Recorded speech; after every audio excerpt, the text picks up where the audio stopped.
আজকে আবার চলে আসলাম এই দেখুন এই যে ডেড মাইক্রোওভেনটা ঠিক করতে। এর পিসিবিটা প্রবলেম ছিল, যেটা ঠিক করতে পাঠানো ছিল, আজকে চলে এসছে। মেশিনটা ঠিক করতেও চলে এসেছি আমি। এই দেখুন, আর এই যে পিসিবিটা দেখতে পাচ্ছেন, এটা রেডি হয়ে এসছে। এই দেখুন সেম পিসিবি। আর এই দেখুন, এই এখন বসানো হবে। এই যে কভারটা খুলে নেওয়া হচ্ছে।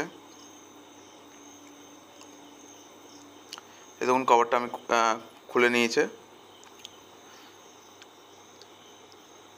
এবার আগের দিন আমার কাছে এই ব্রাশটা ছিল না, যার জন্য আমি পরিষ্কার করতে পারিনি।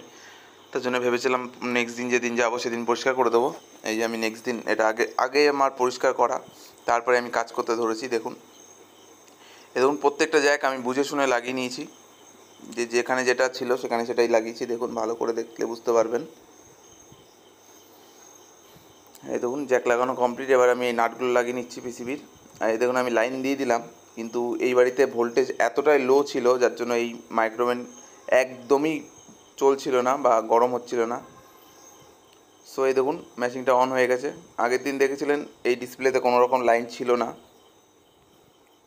আর এই যে দরজা খুলে দেবো, দেখুন এই যে দরজা খুলে দেখুন একটা লাইট জ্বলে উঠলো। এই লাইটটাও কিন্তু জ্বললো না, আগের দিন জ্বলেনি। সো মেশিনটা ডেট থেকে রিপেয়ার হয়ে গেছে, কিন্তু মেশিনটা কোনো রকম হিট করেনি। তার কারণে এখানে আমি দেখিয়ে দেবো আপনাদের এই বাড়িতে ভোল্টেজটা কত আছে। এই দেখুন আমি টাইমার চালিয়ে দিয়েছি, কিন্তু মেশিন গরম হচ্ছে না, একদমই গরম করেনি। যেটা জেনুইন কথা, যেটা সত্যি কথা আমি আপনাদের শেয়ার করছি। কিন্তু এই মেশিনটায় এখনও পর্যন্ত কমপ্লেন আসেনি, তার মানে মেশিনটা ঠিকই ছিল। সো এটা ডেট ছিল। আর এই দেখুন ফ্যানটা দেখুন কোনো রকম চলছে। আর এই দেখুন ভোল্টেজ দেখুন 150-রও কম, 145। সো এই ভোল্টেজে মাইক্রোওভেন কোনোভাবেই চলবে না, কারণ এটা হাই অ্যাম্পিয়ারের একটা জিনিস।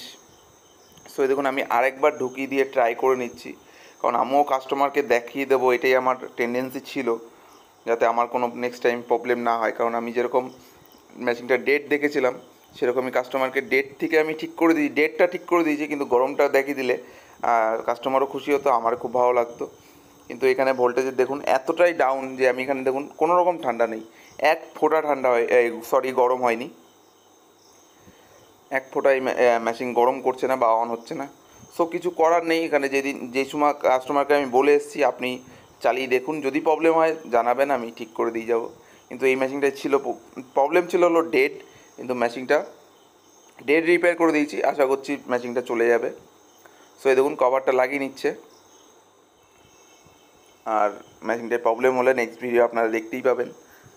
সো মেশিনে কোনো রকম প্রবলেম হয়েছিল কিংবা আগের ভিডিওটা আমি দেখিয়ে দিয়েছি ডাইরেক্ট স্টার্ট করে মেশিন কিন্তু গরম করেছিল। সো মেশিনে গরম রিলেটেড কোনো প্রবলেম নেই। সো এখানে ডেট ছিল, ডেট রিপেয়ার করে দিয়েছি, আশা করছি মেশিনটা চলে যাবে। এই দেখুন কভারগুলো আমি লাগানো হয়ে গেছে, এবার নাটগুলো লাগিয়ে দিয়েছি। এবার মেশিনটা আমি জায়গা মতো রেখে দেবো। এই দেখুন মেশিনটা তুলে নিয়েছি, এবার মেশিনটা জায়গা মতো রেখে দিচ্ছি। এই দেখুন মেশিনটা আমি জায়গা মতো সেটিং করে দিলাম, যেখানে ছিল কাস্টমার যেখানে রেখেছিল, কাস্টমার ঠিক ওই যে জায়গার দিকে আমি নামিয়েছি সেই জায়গায় আমি তুলে দিলাম। রিপেয়ারও হয়ে গেছে, ডেট একদম ওকে হয়ে গেছে। এই দেখুন মেশিনটা কাস্টমারও বললো যে একটু বেশি টাইম দিয়ে দেখো, যে যদি হলেও হতে পারে। কিন্তু এই যে কাস্টমার বেশি টাইম দিয়েছে, তবুও এখানে এক ফোঁটা গরম হয়নি। সো কিছু করার নেই, এখানে হচ্ছে না যেহেতু, এখানে কিছু করার নেই। ডেট রিপেয়ার হয়ে গেছে, মানে মেশিন ওকে হয়ে গেছে। যেটা প্রবলেম ছিল সেটা রিপেয়ার করে দিয়েছি, মেশিন একদম ওকে হয়ে গেছে। Thank you for watching.